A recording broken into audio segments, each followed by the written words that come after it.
তো যাই হোক, তো তুষারের বাবাকেও পরে যেহেতু চেয়ারটায় কথা হয়েছে, তুষারের বাবাকেও জিজ্ঞেস করছে। আসসালামু আলাইকুম, আশা করছি সবাই ভালো আছেন। আমরাও আলহামদুলিল্লাহ ভালো আছি।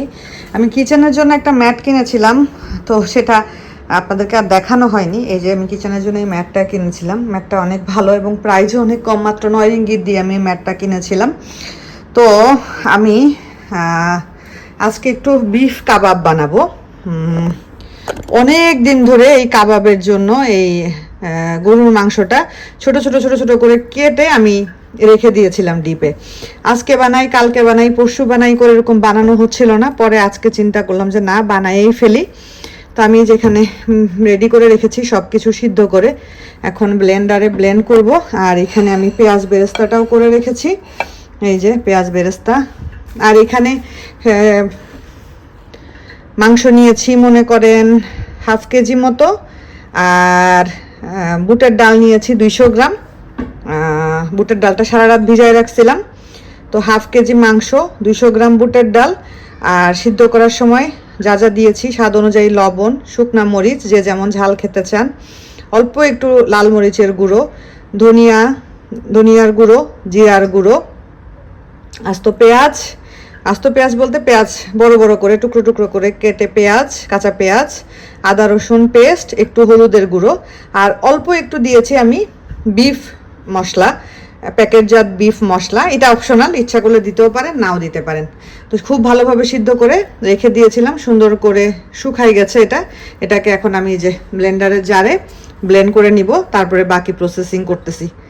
আমার এটাকে খুব সুন্দর করে আমার ব্লেন্ড করা হয়ে গেছে। একটু মানে একদম পুরো মিহি ব্লেন্ড হবে না, একটু যে মাংসটা এরকম বোঝা যায় মতো ব্লেন্ড হবে। আমি আরেকটা কথা বলতে ভুলে গেছি, যখন সিদ্ধ করবেন তখন এখানে আস্ত গরম মশলাও দিয়ে দিবেন, যেমন দারচিনি। ব্লেন্ড করার আগ দিয়ে মানে যখন সিদ্ধ হয়ে যাবে তখন দারচিনি, তেজপাতা, এলাচ ওগুলো ফেলে দিয়ে তারপরে ব্লেন্ড করবেন আর কি। এটা বলতে ভুলে গিয়েছিলাম, গরম মশলা, আস্ত গরম মশলা যা যা থাকে আর কি। তো খুব ভালোভাবে আমি এটাকে সুন্দর করে ব্লেন্ড করে নিয়েছি। এখন আমি এখানে দিয়ে দিব হলো বেরেস্তা। আপনারা ইচ্ছা করলে একটু পুদিনা পাতা কুচি কুচি করে দিতে পারেন, আমার কাছে এই মুহূর্তে নাই বলে আমি দিতে পারছি না, খুবই সরি। আর দিয়ে দিব হলো একটা ডিম। ডিমটা অবশ্যই দিবেন, না হলে যখন এটাকে কাবাবগুলোকে যখন হলো করবেন, ভাজবেন, তখন কিন্তু কাবাবগুলো তেলের মধ্যে মানে ছেড়ে যাবে আর কি, কাবাবগুলো সুন্দর করে ভাজা হবে না। ডিমটা অবশ্যই দিতে হবে। এখন খুব ভালোভাবে পুরোটাকে সুন্দর করে মাখাই নিতে হবে, খুবই ভালোভাবে মাখাইতে হবে পুরোটা। যদি মনে করেন এই পর্যায়ে ডিম দেওয়ার পরে এটা একটু নরম হয়ে গেছে, ভয় পাওয়ার কোনো কারণ নেই, একটু ব্রেড ক্রাম দিয়ে দিলেই হয়ে যাবে। আমারটা নরম হয়নি, আমারটা ঠিকই আছে, আমার মনে হয় না ব্রেড ক্রাম লাগবে।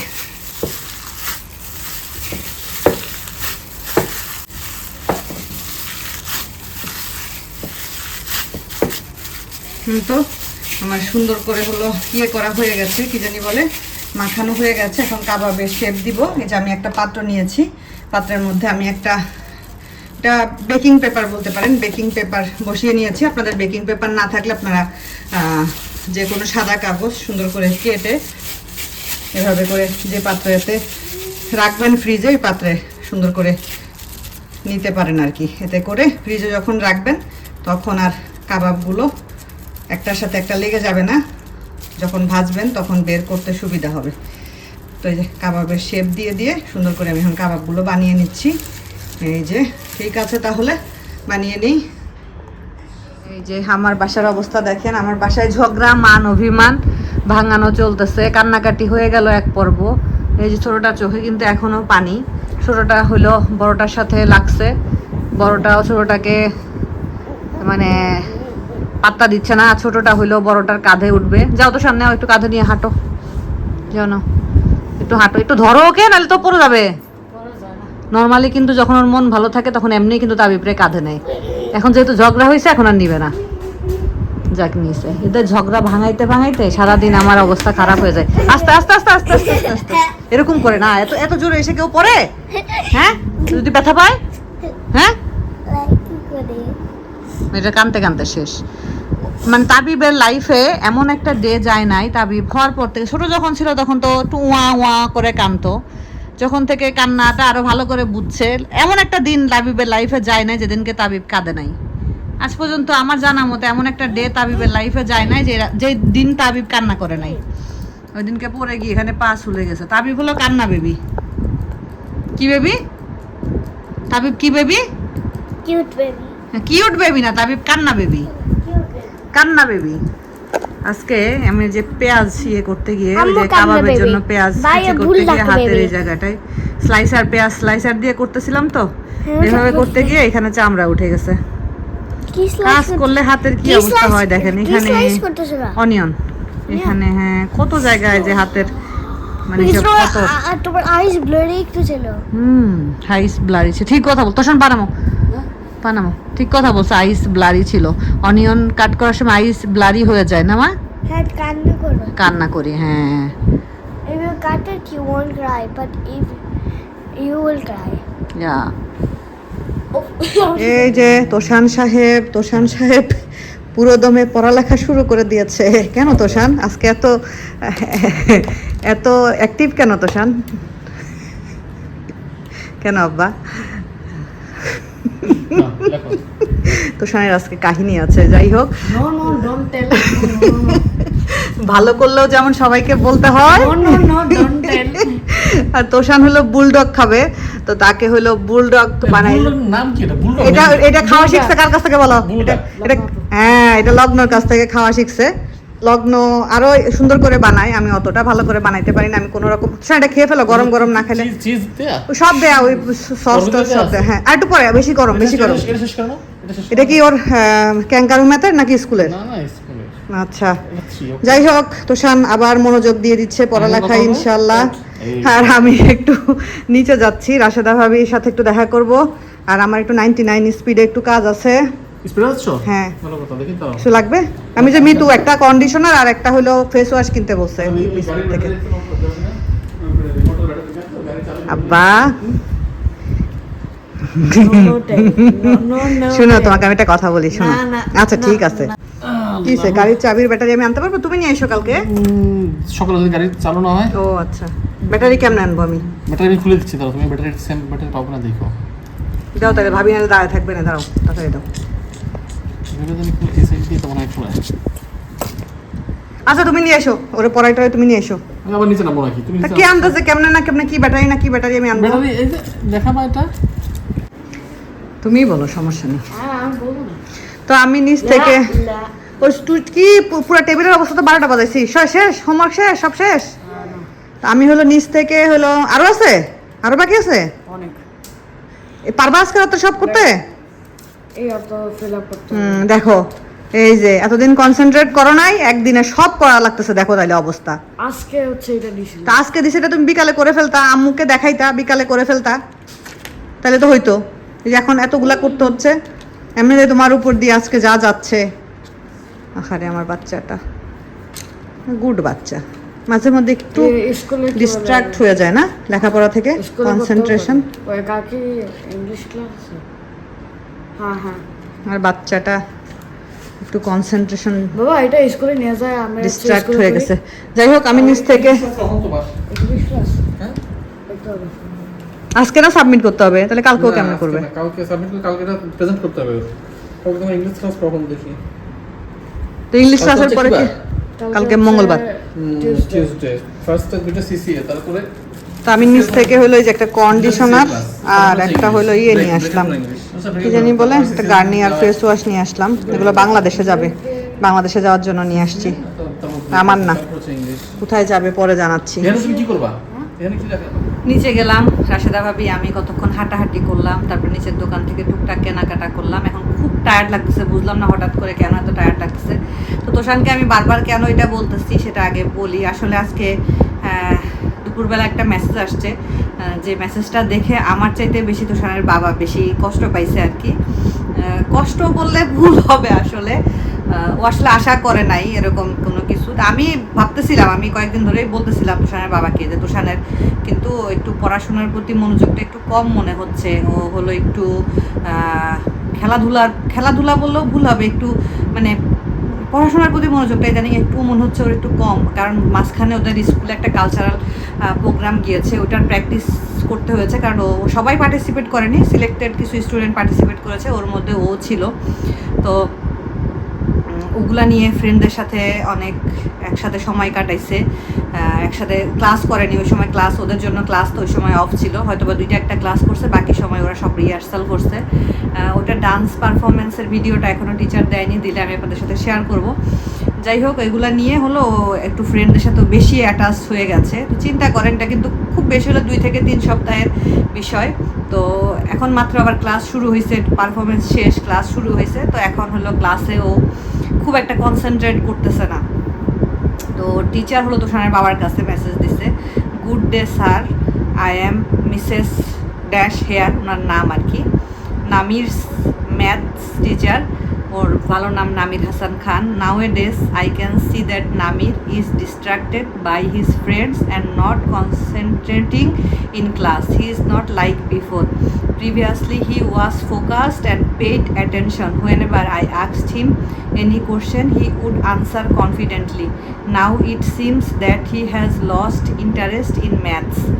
During lessons, he is often talking to his friends. I just wanted to share this with you because I know he is an excellent student in my class.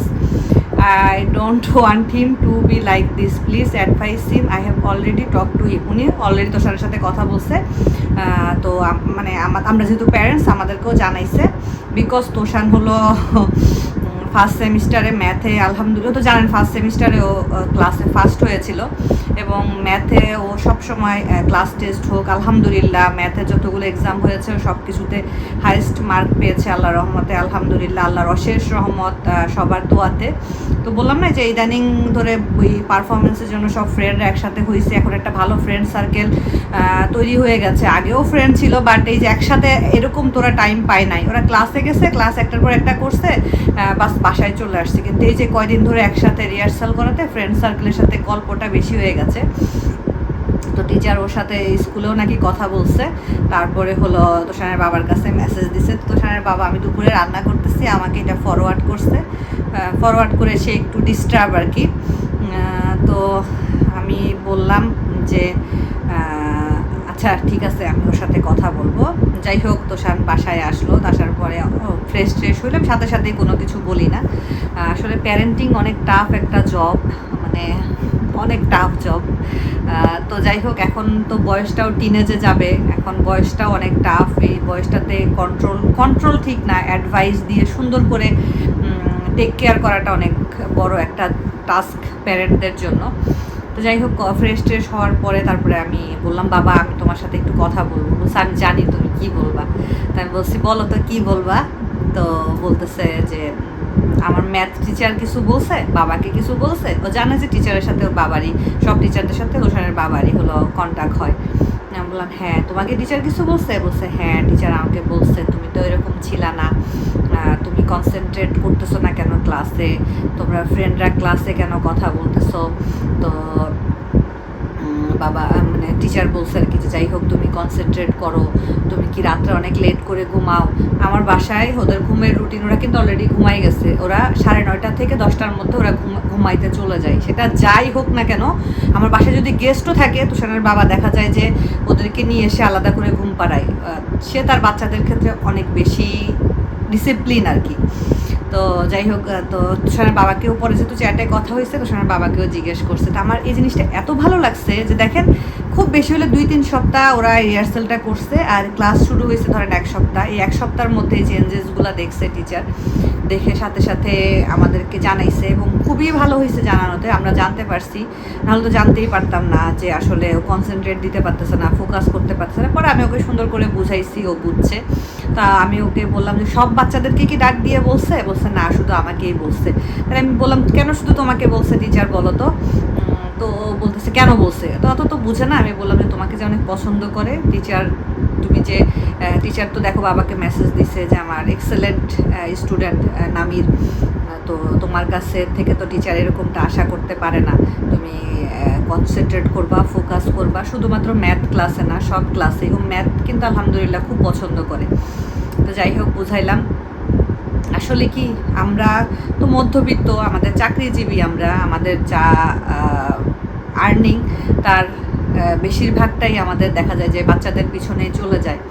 তো বাচ্চারা একটু ভালোভাবে পড়াশোনা করুক, একটু মানুষের মতো মানুষ হোক, আমরা এটাই চাই আসলে সব দিক দিয়ে। তো এই স্কুলটাতে আল্লাহ রহমতে যেমন ক্লাস শুরু হওয়ার আগে ওরা কোরআন তেলাওয়াত করে, তারপরে নামাজ কালাম ইসলামিক নর্মসগুলা সব কিছু ওরা এত সুন্দর করে শিখায়। তো এই জন্য অনেক ভালো লাগে আলহামদুলিল্লাহ। আর এই জিনিসটা আমি আজকে সত্যি অনেক বেশি খুশি হয়েছি।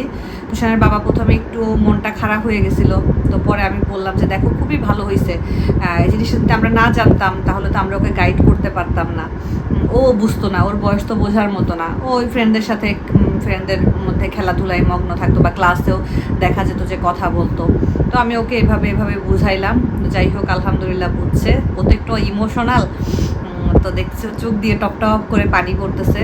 তাই আমি বললাম তুমি কাঁদতেছো কেন?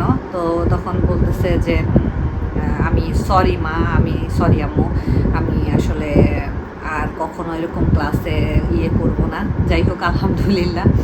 তো এগুলো আসলে আমরা যারা প্যারেন্ট, আমরা যারা বাচ্চাগুলোকে একটা ভালো এনভায়রনমেন্ট বা সুন্দরভাবে তাদের বড় হওয়াটা দেখতে চাই, আসলে আমাদের টিচারদের সাথেও